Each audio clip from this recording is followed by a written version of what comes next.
देखो तो आया ही नंग पया ही नंग करेमी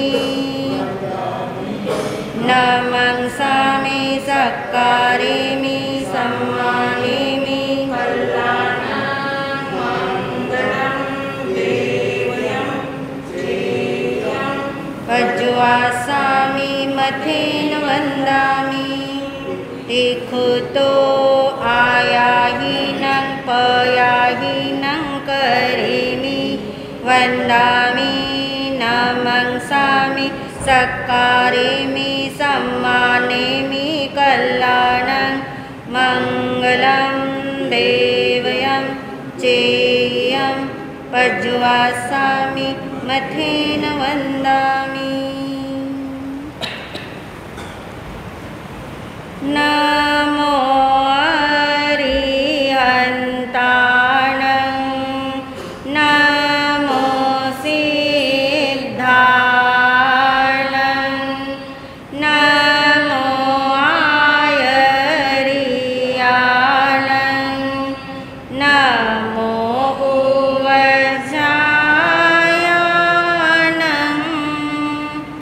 नमो लोये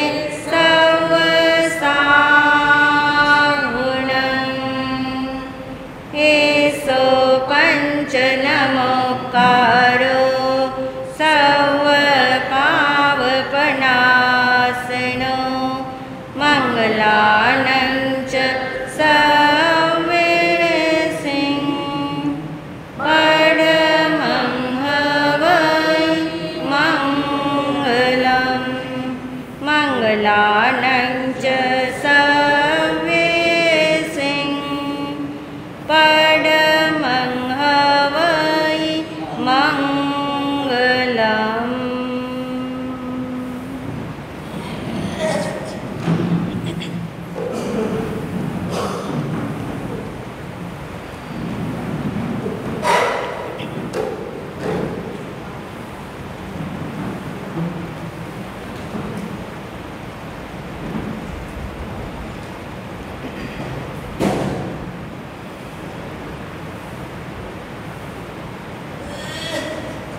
आत्मस्वरूप को ध्याने हेतु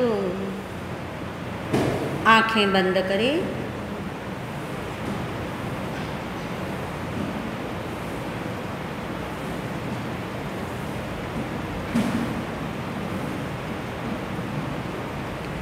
बहुत गहराई में महसूस करें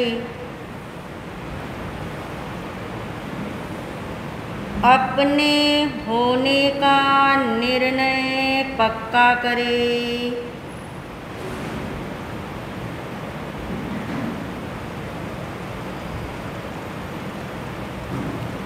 अनुभव करें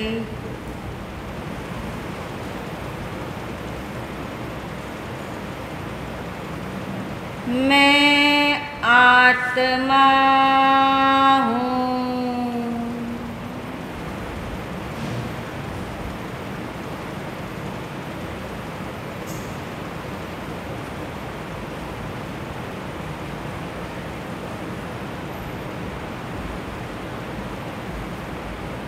मैं आत्मा ही हूँ।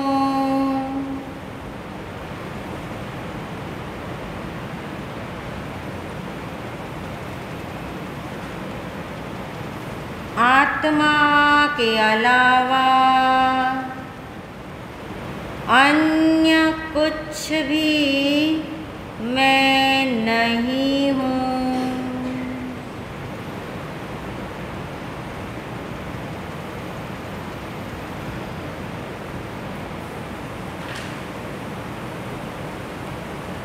मैं शुद्ध आत्मा हूँ। मैं शुद्ध आत्मा हूँ।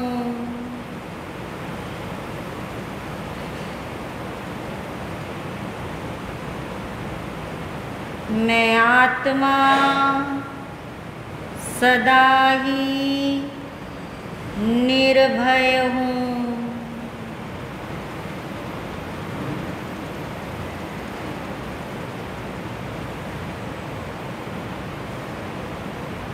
भय मुझ में नहीं है।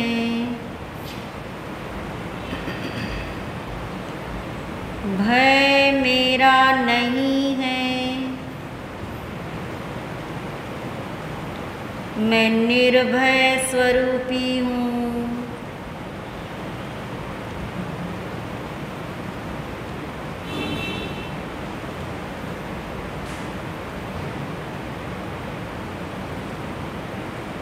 जहाँ भय है, डर है, वहाँ मैं नहीं हूँ, क्योंकि ये भय जिसके कारण से है, जिस मोहनीय कर्म के उदय से है, वो मोहनीय कर्म भी मेरे अंदर नहीं, तो भय मेरा कैसे होगा। मैं निर्भय स्वरूपी हूँ। मैं अभय स्वरूपी हूँ।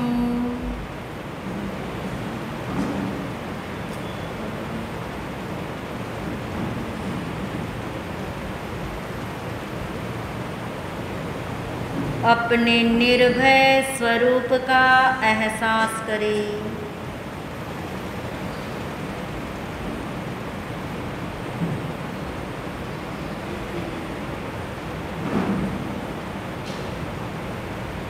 अपनी को अनंत गुणों का घन पिंड माने।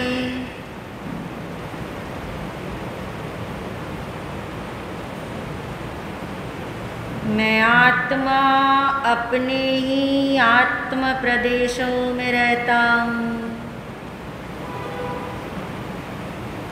अखंड रूप से रहता हूँ, इसलिए भय का मुझ में प्रवेश नहीं।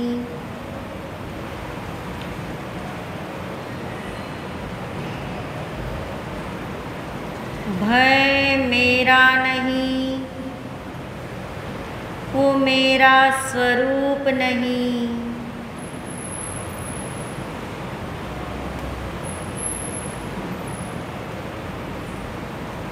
वो कर्म की अवस्था है। कर्म की अवस्था कर्म में है।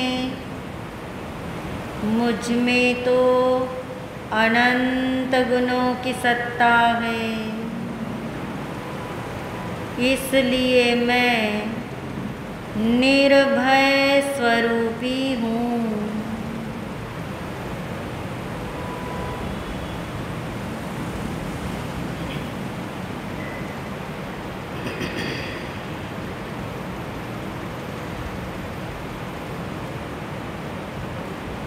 भय मेरे कारण से नहीं है।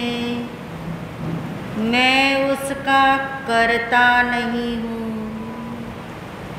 भय मुझ में आता नहीं।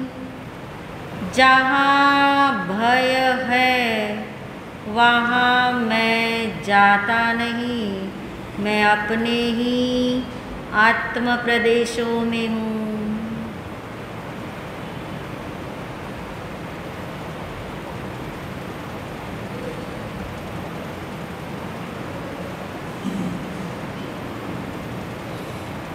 अपने को निर्भय स्वरूपी माने। अनंत गुणों का घन पिंड जाने।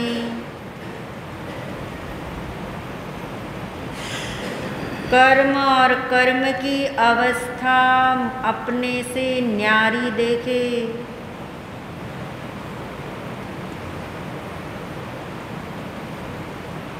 ऐसा निराला स्वरूप मेरा है। मैं सबसे अलग हूँ। मैं सबसे भिन्न हूँ। मैं सबसे निराला हूँ। मैं निर्भय स्वरूपी हूँ।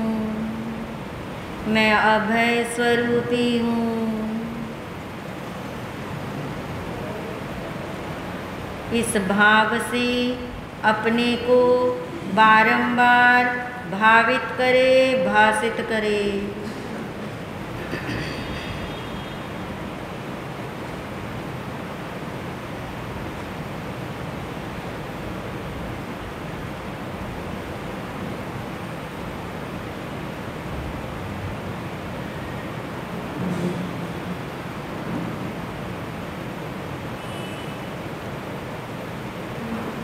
अभय हूँ,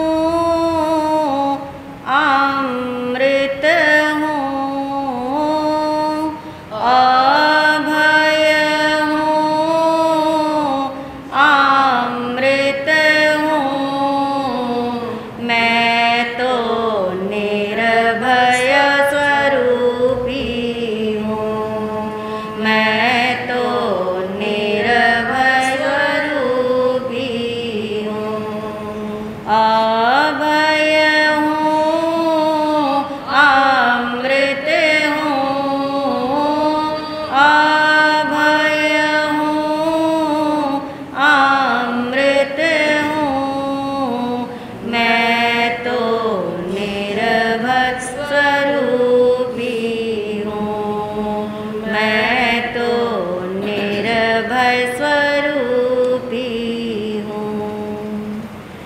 भय तो है मोह कर्म की अवस्था। भय तो है मोह कर्म की अवस्था।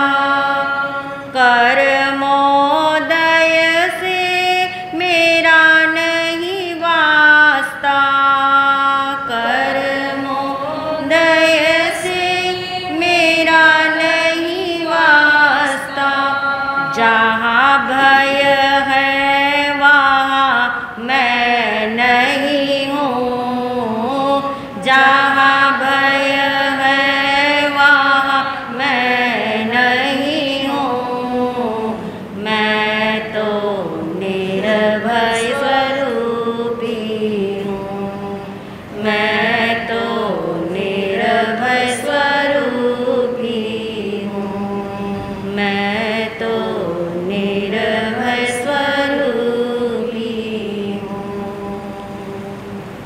मैं हूँ आत्मा, शुद्ध आत्मा। शुद्ध आत्मा को नमन। मैं हूँ आत्मा, शुद्ध आत्मा। शुद्ध आत्मा की शरण। गुरु वंदना, गुरु वंदना। गुरु वंदना बारंबार। गुरु वंदना, गुरु वंदना। गुरु वंदना बारंबार। प्रसन्नता के साथ आंखें खोल सकते हैं। परम श्रद्धेय परम उपकारी महाराज श्री के चरणों में अनंत वंदन नमन। सभी शुद्ध आत्माओं को अनंत वंदन नमन। को हम सो हम सिद्धो हम। मैं सिद्ध भगवान जैसा शुद्ध आत्मा ही हूँ। ये बोल करके हम अपने अंदर के सिद्धत्व को क्या करते हैं, स्थापित करते हैं ना। जो है उसी को नज़र देते हैं, जो है उसी को मान्य करते हैं। जो है वही एक दिन क्या है, होगा। इस बात तक पहुँचने के लिए आज की बात हम एक सत्य घटना से शुरू करते हैं। रस है ना सबको, घटना में कथा है। सत्य घटना से प्रारंभ करते हैं और वो सत्य घटना इस जैन ग्रंथ से संबंधित नहीं, जैन संत से संबंधित नहीं। फिर भी जब आप उस घटना को सुनोगे तो आप जो निचोड़ निकालोगे, आपकी जिम्मेदारी के लिए हम घटना सुनाते हैं, आप जो निचोड़ निकालोगे वहाँ से हमारा टॉपिक स्टार्ट हो जाएगा। टॉपिक का नाम क्या है? आत्मा स्वयं परमात्मा, यानी मैं सिद्ध भगवान जैसा तो मैं ही क्या हूँ? परमात्मा। तो आत्मा स्वयं परमात्मा है, इस बात तक पहुँचाने वाली एक भारत देश के इतिहास की घटना है। सिकंदर से संबंधित है। विश्व विजय करने के लिए सिकंदर जब चला था अपने देश से, तो उसने अपनी माँ से पूछा, माँ मैं जा रहा हूँ, विश्व विजय के लिए जा रहा हूँ, मैं अवश्य लौटूंगा और तू मुझे बता कि मैं तेरे लिए क्या लेकर आऊँ। एक माँ है वो, पर वो कैसी माँ है? उसने ये नहीं कहा तू मेरे लिए ये सामग्री लाना, ये संपदा लाना, ये बातें नहीं बोली। उसने कहा बेटा बाकी सब तो मेरे पास है, मगर एक चीज़ मेरे पास नहीं है। तो विश्व विजय करने के लिए जाएगा तो इंडिया भी जाएगा, भारत भी जाएगा, वहाँ पे बहुत सारे संत मिलते हैं। तू एक संत को क्या करना, मेरे पास अपने देश ले आना। मैं उससे रोज क्या सुनूंगी? धर्म की बात सुनूंगी, तत्व की बात सुनूंगी, सत्य बात मैं उससे श्रवण करूंगी। और कहते सिकंदर ने ये बात याद रखी। विश्व विजय करने निकला था, जब लौटने का उसका समय आया, इंडिया में ही वो था और लौटने का टाइम आया तो माँ याद आई कि माँ ने कहा था किसे लेके आना? एक संत को। तुरंत उसने अपने सैनिकों को आज्ञा दी कि यहाँ जाके देखो कहीं कौन मिलते हो, संत मिलते हो, जंगल में देखो, किसी पेड़ के नीचे देखो, गुफाओं में देखो, कहीं तो तुम्हें कोई संत फकीर सन्यासी मिल जाएंगे। और सन्यासी ने आके बताया, सैनिकों ने आके बताया कि हमने एक फकीर को देखा है, जंगल में बैठा है, पेड़ के नीचे बैठा है, फटे हाल उसकी अवस्था है, पर चेहरे पे उसके प्रसन्नता है। हमने उसे कहा कि चलो हमारे सम्राट तुम्हें बुलाते हैं, और उसने क्या कर दिया? मना कर दिया। वो कहता है मैं कहीं चलता ही नहीं, मैं तो बैठा हुआ हूँ, और जहाँ मैं बैठा हूँ वहाँ मैं सदा बैठा रहता हूँ, मुझे कहीं चलने की, आने जाने की ज़रूरत नहीं है। अब ये फकीर जो है, जो वाक्य बोलेगा उस वाक्यों पे आप ध्यान देना, तभी आप अपनी तरफ आएंगे और कथा में नहीं उलझेंगे। कथा है, सत्य घटना है। और सिकंदर को जब ये पता लगा कि फकीर तो मिल गया, मगर वो चलने के लिए, मेरे पास आने के लिए मना कर रहा है, तो उसे मैं अपने देश कैसे लेके जाऊंगा?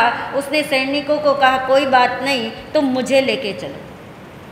घोड़े पे बैठकर वो सिकंदर उस फकीर के सामने जाके खड़ा हो गया और उसने कहा कि तुम्हें मेरे देश चलना होगा। मेरी माँ ने क्या किया है? बुलाया है। और फकीर ने कहा मैं कहीं चलता नहीं हूँ, मैं तो क्या हूँ? बैठा रहता हूँ।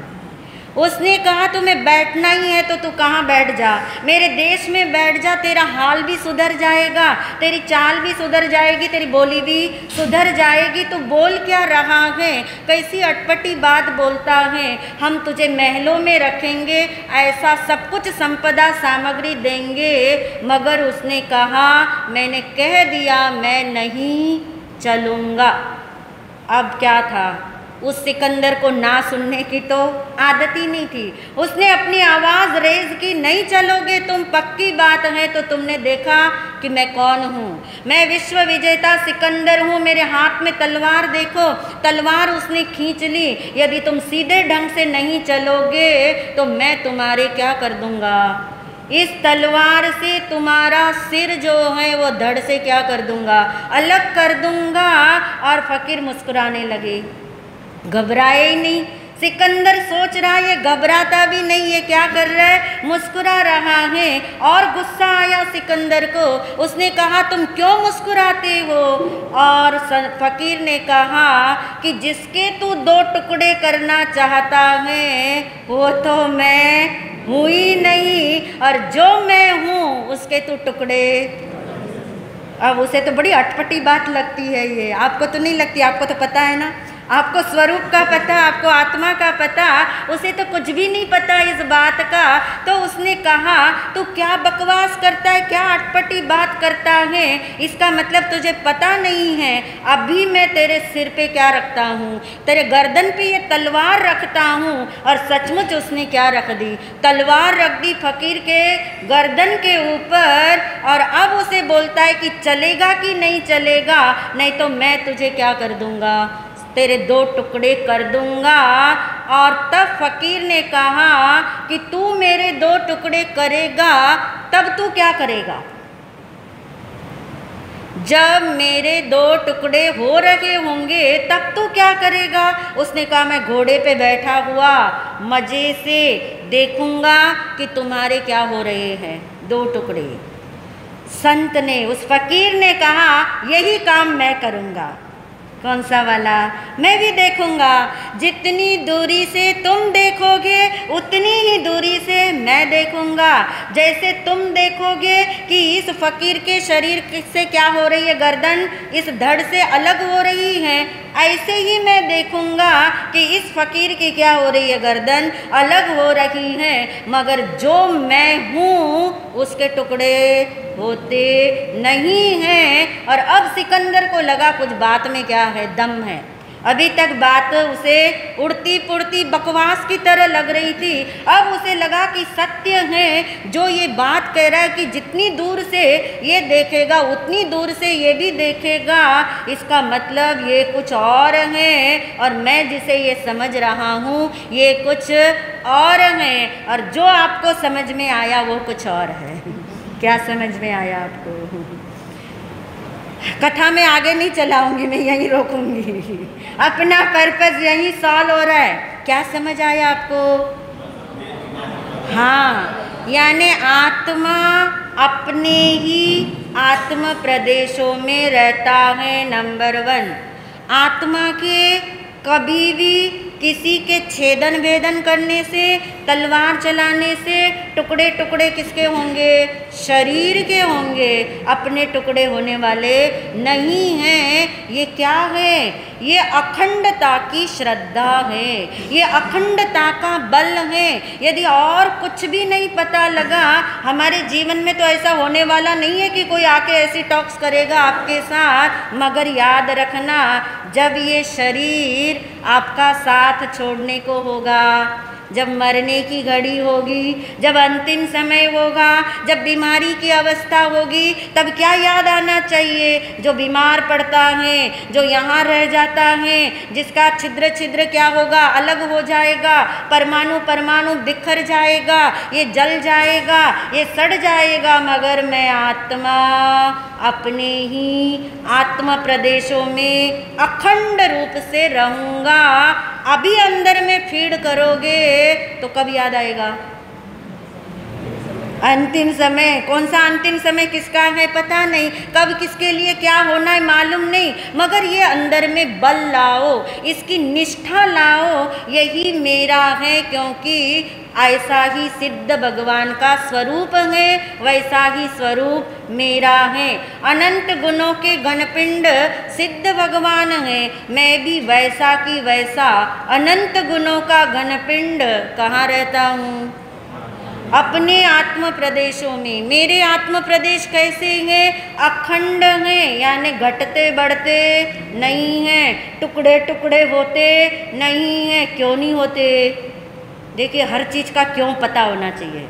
हमारे भगवान ने हमें हर चीज़ का क्यों बताया है, ताकि हमारी श्रद्धा कहीं भी अंधश्रद्धा न बने। इतना लॉजिकल है, इतना प्रैक्टिकल है, कभी समझने की कोशिश ही नहीं की कि क्यों मेरे आत्म प्रदेश अखंड रहते हैं। तो भगवान ने कहा तेरे पास एक ऐसी शक्ति है।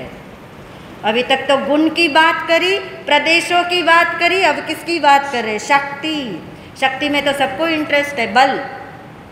तेरे पास ऐसी शक्ति है जो मेरे पास भी है, जो सभी आत्माओं के पास है, और जिस शक्ति का नाम है नियत प्रदेशत्व। बोल के तो देख लो। नियत यानी एक जैसे रहते हैं। नियत यानी जितने हैं उतने ही रहते हैं। नियत यानी घटते बढ़ते नहीं हैं, जैसे हैं वैसे, जहाँ हैं वहाँ, और जितने हैं उतने ही रहते। कौन? प्रदेश। किसके प्रदेश? आत्म प्रदेश। आत्म प्रदेश जितने हैं उतने ही क्यों रहते हैं? क्योंकि उनमें एक शक्ति है, आत्मा की एक शक्ति है जिसका नाम ही है प्रदेशों को वो क्या रखती? नियत यानी जैसे हैं वैसे अखंड रूप से रहते हैं। तो अपने आत्म प्रदेशों की एक विशेषता तो आप कभी नहीं भूलेंगे। कितना घोटा हमने इसको। कौन सी वाली विशेषता है? कितने दिन याद रखोगे? 5 महीने याद रखोगे तो आप जिंदगी भर याद रख लोगे। मगर आप 5 महीने याद रखने के लिए आपको रोज रोज आना पड़ेगा, सुनना होगा, अंदर में फीड करना होगा, बल उसका लाना होगा। तो नंबर 1 विशेषता हमारी हो गई आत्म प्रदेश अखंड रूप से रहते हैं, इसलिए मैं आत्मा अखंड स्वरूपी हूँ। नंबर 2, आत्मा के प्रदेशों की एक और विशेषता बताई गई जिसका नाम दिया संकोच विस्तार। आत्मा प्रदेशों की विशेषता क्या है? विस्तार यानी फैल जाना, संकोच यानी सिमट जाना। किसकी विशेषता है? कौन से वाले आत्मा? अखंड। अखंड होते हुए भी घटते बढ़ते नहीं हैं, घटते बढ़ते नहीं, कम ज़्यादा होते ही नहीं, मगर कैसी उनमें विशेषता है कि वो फैल भी सकते हैं और वो क्या है? सिकुड़ भी सकते हैं। यही कारण है, यही कारण है। आपको लगता होगा यदि अखंड रूप से ये आत्म प्रदेश है तो फिर एक जब बच्चा जन्म लेता है, फिर एक बच्चा युवा अवस्था में आता है, फिर उसके शरीर का प्रमाण अलग अलग हो जाता है, तो फिर आत्म प्रदेश घटते बढ़ते होंगे कि नहीं? नहीं घटते बढ़ते। उसका विस्तार और संकोच होता है। इसलिए भगवान ने जो 3 उत्तर दिए थे ना, उसके लॉजिक भी इसमें है। 3 उत्तर याद है आपको? शरीर प्रमाण एक उत्तर था उसमें कि आत्मा कैसा है? शरीर प्रमाण है, यानी आत्मा के आत्म प्रदेश शरीर प्रमाण। शरीर प्रमाण यानी शरीर जितना जिसका शरीर है, जितना जिसका शरीर बढ़ता घटता है, उतने उतने आत्म प्रदेशों का क्या होता है? विस्तार और संकोच होता है। मगर विस्तार संकोच होते हुए भी आत्म प्रदेशों में गड़बड़ नहीं होती, कम ज़्यादापना नहीं होता। आप कहोगे कैसे? इलास्टिक का उदाहरण दिया जाता है। इलास्टिक को आप क्या करते हो? जितना फैला सकते हो उतना फैलाते हो, मगर वापस वो सिकुड़ भी जाता है, फैल भी जाता है। मगर जितने उसके प्रदेश हैं, जितने उसके परमाणु हैं, वो परमाणु बिखरते नहीं। वो कितने रहते हैं? उतने ही रहते। रबड़ का उदाहरण ले लो, इलास्टिक का उदाहरण ले लो। यानी आत्म प्रदेश जब संकुचित और विस्तारित होते हैं तब गुणों का क्या होता होगा? गुण कितने हैं? अनंत। अनंत गुणों का क्या होता होगा? वो भी दब जाते होंगे ना, थोड़े थोड़े कम हो जाते होंगे, थोड़े निकल जाते होंगे, थोड़े नहीं। ऐसा नहीं होता। अनंत गुण भी वैसे ही रहते हैं और आत्म प्रदेश भी अखंड रहते हैं। और स्वरूप कैसा निराला है कि आत्म प्रदेशों का विस्तार और संकोच होता है। इसीलिए कहा गया यदि आत्मा हाथी के रूप में जन्म लेगी तो हाथी के आकार जितने क्या फैलेंगे? आत्म प्रदेश। शरीर के परमाणु अलग है, आत्म प्रदेश अलग है। सिर्फ उतने का मतलब आकार, उतने आकार में फैलेंगे। कौन फैलेंगे? आत्म प्रदेश। वही हाथी की आत्मा मर के चींटी में जाए तो आत्म प्रदेश संकुचित हो जाएंगे।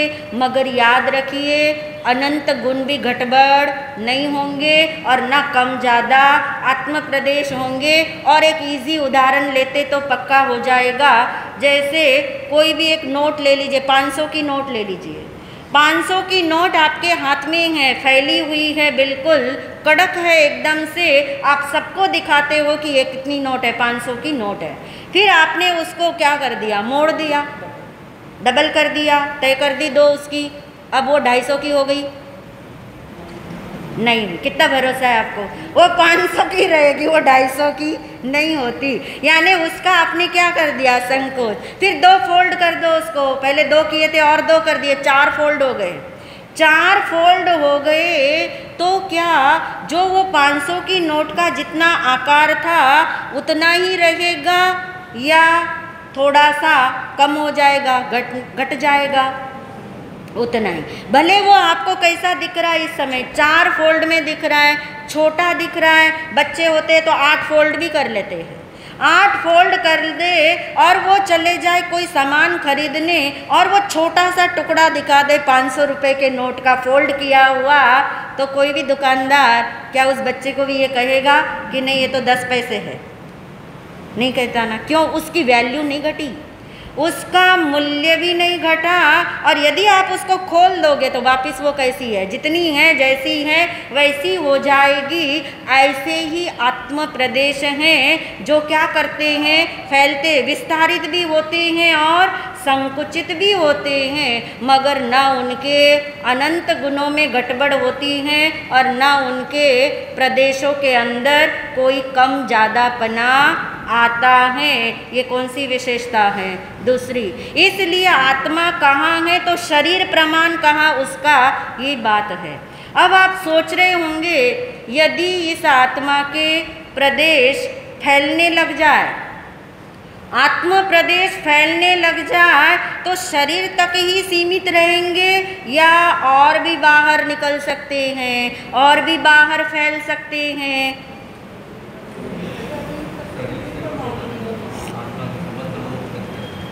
शरीर प्रमाण तो समझ आ गया ना, आत्मा शरीर प्रमाण रहेगा यानी उसके प्रदेश वहाँ रहेंगे। पर आपको पता है भगवान ने पहला उत्तर क्या दिया था? लोक प्रमाण। आत्मा कहाँ रहता है? आत्मा लोक में रहता है। यदि कोई यानी सामान्य आत्मा ये कार्य नहीं करता, केवल ज्ञानी आत्मा हो, केवल ज्ञानी आत्मा हो, अरिहंत आत्मा हो, तीर्थंकरों की आत्मा हो, यानी 4 कर्म वाली आत्मा हो, यदि उनका ऐसा कोई मौका आता है तो वो अपने आत्म प्रदेशों को पूरे लोक में फैला सकते हैं। इसका मतलब क्या हुआ? आत्म प्रदेशों का विस्तार लोक प्रमाण है, पूरे लोक में फैल सकते हैं और वापस क्या हो सकते हैं? जहाँ है वहाँ, यानी टुकड़े टुकड़े नहीं होते। कैसी मज़े की बात, कैसा स्वरूप है देखिए। टुकड़े टुकड़े नहीं होते, मात्र क्या हुआ? फैलावा हुआ। यानी इतना भी याद रखेंगे, टेक्निकल भाषा में समुद्घात बोला जाता है इसे। यानी केवली समुद्घात जब करते हैं केवली भगवान, तो अपने आत्म प्रदेशों को पूरे लोक में क्या करते हैं? फैला देते हैं। वो किस लिए फैलाते, वो सब बात अलग है, मगर इतना अभी इस समय याद रखो कि आत्म प्रदेश का मैक्सिमम विस्तार कितना हो सकता है? इसका मतलब अलोक में आत्म प्रदेश नहीं जाएंगे।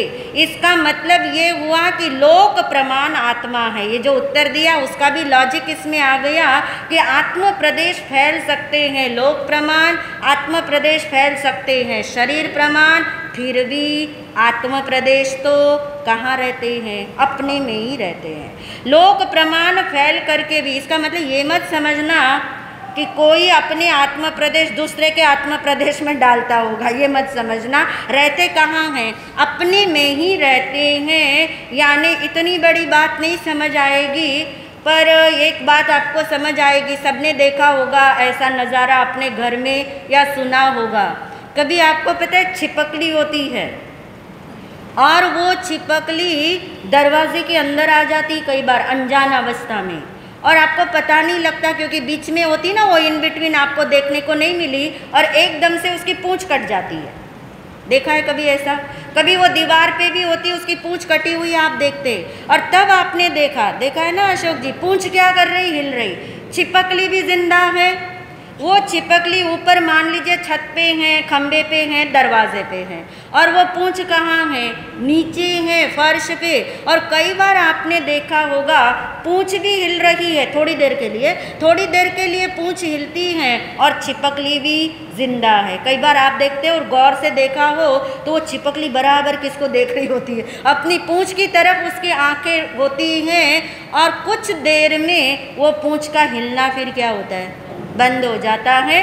छिपकली फिर वहाँ से चली भी जाती है, उसकी कटी हुई वो होती है पूंछ, और ऐसे ही घूम रही होती है, वो ऐसे ही घूम रही होती है, वो मरती नहीं है। अब देखिए क्या हुआ, जो उसकी पूंछ कटी है ना, तो आत्म प्रदेश तो कटते नहीं है ना, वो तो अखंड हैं, वो तो अखंड ही रहते, वो तो कटते नहीं हैं। पर एकदम से जब उसकी पूंछ कटी और वो ऊपर है और पूंछ हिल रही है, हिल रही का मतलब उसमें आत्म प्रदेश है, आत्मा है, उस छिपकली में भी क्या है? आत्मा है।